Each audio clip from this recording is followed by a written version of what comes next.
Page 93, swinging sevenths. We're dealing with seventh chords. We've had seventh chords for a long time because the 5-7 chord is one of the primary chords. And they talk about them on page 92. It's pretty simple. You simply take a root, or not a root, but a triad. And it's simplest if you start with the root position. So the notes are every other note. Like, let's take C. C chord. Well, to add the seventh, you simply go add another note. Again, you skip a note, right? It's a seventh. All the seventh chords have 4 notes in them. We could leave notes out and still have it, but generally it's here. Then you do the inversions. You can put the C on top, put the E on top, put the G on top. Doesn't matter, it's still a seventh chord, but that's it. And that's really what they're talking about. I can build these chords on any step in the scale. Remember the steps in the scales? 1, 2, the step. The 1 chord is here, 2, 3, 4, 5. Well, by adding the 7th note on each of those, they're all 7th chords.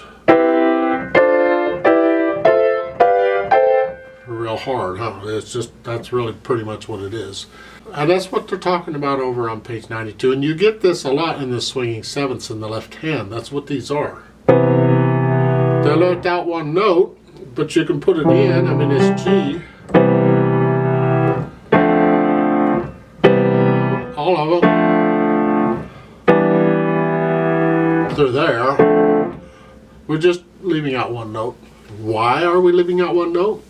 Because that's what the composer did.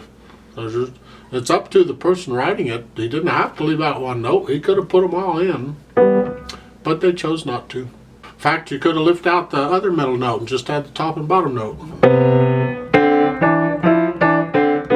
Sometimes they do that too. So that's pretty much it on sevenths. Just know that it's a 4-note chord and it's just adding the 7th above the triad. Whoop-de-doo. Now in swinging sevenths, I don't have a lot to point out here. It's pretty straightforward. I don't care for the fingering they're using in the left hand for the most part, because generally the fingering for the 7th chord like that is this fingering. 1, 4, 2. Not 1, 3. Although in some cases you might use 1, 3, but most cases it's here. So I prefer 1, 5, 4, 1 on these, except maybe the first measure of the second line. You can go, because it's the highest you're going to go, it's here. You can use 3rd there and then go back to using 5, 4 on the others. But I would encourage you to try that. Now when you get down to the 3rd line, it's not so bad because you're here. Now they're leaving out this note.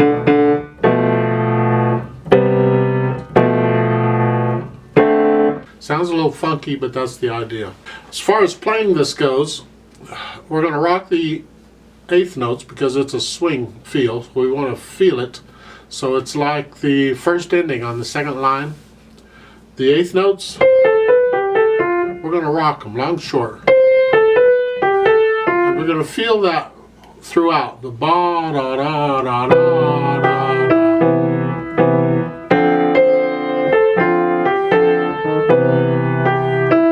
Just feel a nice swing going on here.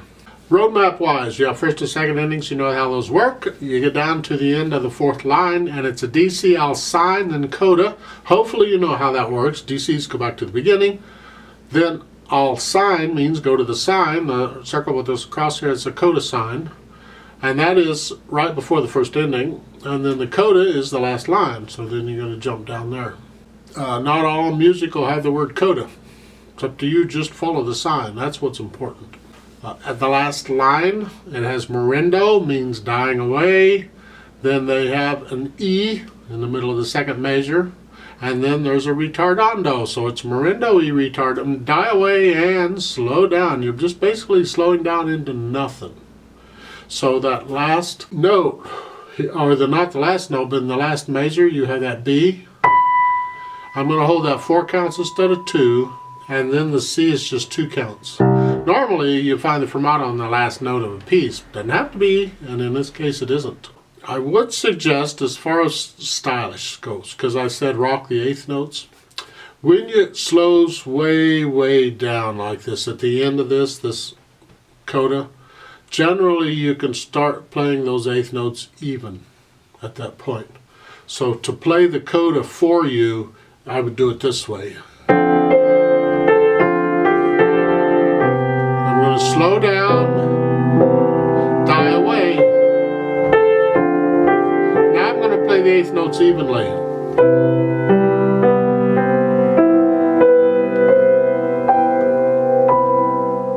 Just dying away as I go up, and then when I'm ready, I'm going to play that last note very softly. Now, they have the fingering line, the last two measures. It's 5 2 1, 1 2 5, and then 5 2 1. I disagree, because I think that last measure, that B, you're better off playing that with the right hand. I think that's what they meant too, because if you play it with the left hand, are you going to then go down and use the left hand for the last note? Or you're going to try and cross over and have fun with that nonsense? I suggest you play the first note in the last measure, right hand, any finger you want, doesn't matter, and then you can play the last note in the left hand.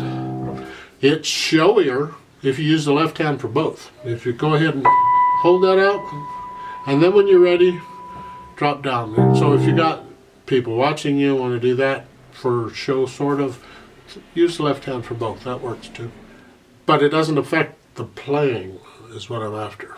As far as the playing it and interpreting it and goes, I like the right hand better on the... I would like to adjust the pedaling just a little bit. For instance, in the first line, the first measure is fine because all these make up a chord, and that's fine if you hear them all together. So the pedal the first measure, but that second measure, because we got too many notes going on. It's this.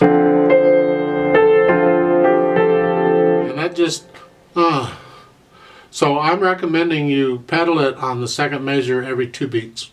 So we clean it up a little bit. Then the third measure is fine. Then the fourth measure every 2 beats. And every time you get this passage in the right hand, or anything like it, every 2 beats on those. Because just, yeah. So you got those in first and second line, and then in the coda too. You got that. So let's try this out. 4/4 time, or common time.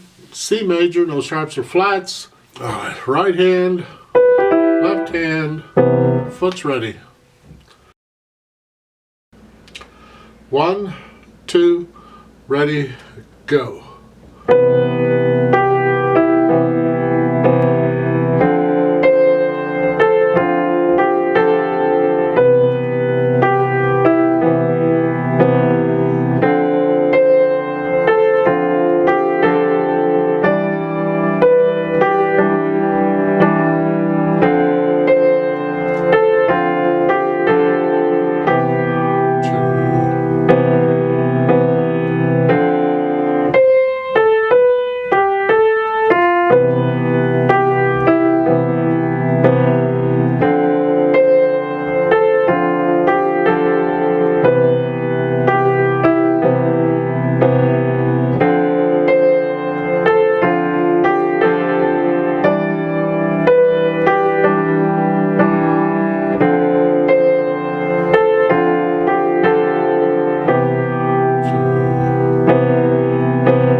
2,